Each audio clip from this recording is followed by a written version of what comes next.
All right, guys. So a report has come out recently that the Bears are going to stick with Justin Fields and that they are likely to trade the number one overall pick. Um, to be completely honest with you, I'm going to call myself a de facto Bears fan because I live here and I watch every single Bears game with my mom, and I've done that for 10 years. Um, that is what I really wanted to happen. That's what I think is best for the Bears organization is to keep Justin Fields and to trade that number one overall pick and get a boatload of other assets.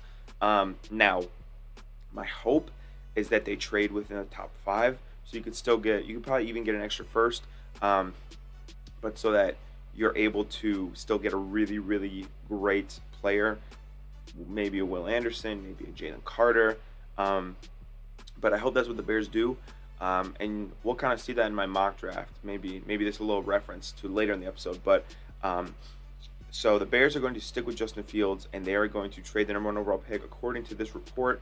Um, here's what I think. I think Justin Fields is actually a really good quarterback. But I think any quarterback is going to have a lot of trouble when you don't surround them with good offensive line, good receivers. The Bears running backs were pretty good.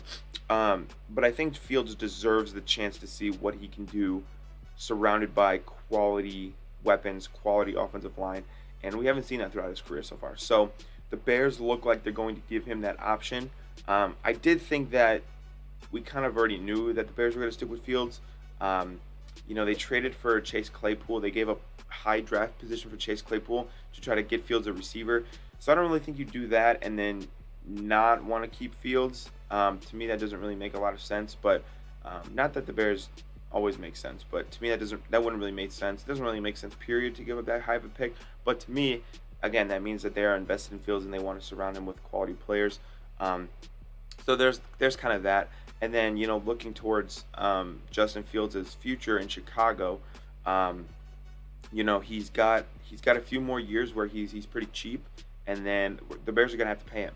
So I think that the Bears are positioning themselves to be able to make a decision on Fields, whether that's to pay him or whether that's to let him not get that big extension that a lot of quarterbacks are going to be getting, like Herbert and Burrow and Hurts, all of those guys, and probably Daniel Jones as well, are going to be getting in the near future. I like this move for the Bears. I think it's the best thing that they could do. I think you need to make Justin Fields feel like he's the guy. And hopefully he can stay healthy. Hopefully the Bears can give him some receivers, give him some offensive line. I think the best case scenario, I would go defense if you get in the top, still 4 or 5 if you trade that pick. But if you're in the top 10 and Paris Johnson's still there, I mean that wouldn't be a bad move. That's same school. There's offensive lineman, the guy from Northwestern. I wouldn't mind. There's a lot of dudes if you're the Bears that you could get for Justin Fields. Maybe they even get in the second. Maybe they even trade with a team like Seattle who has 2 first-round picks. Maybe you go, like I said, edge rusher and then wide receiver at 20, or you go tackle and receiver or whatever.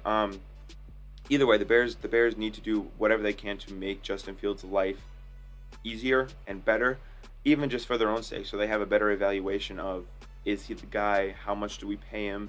Because it's just so hard to evaluate when you're rocking with Sam Mustipher at center. And if you're a Bears fan, you know what I'm talking about, because Sam Mustipher is probably the worst fucking player I've ever seen in my life. So, yeah, good for the Bears.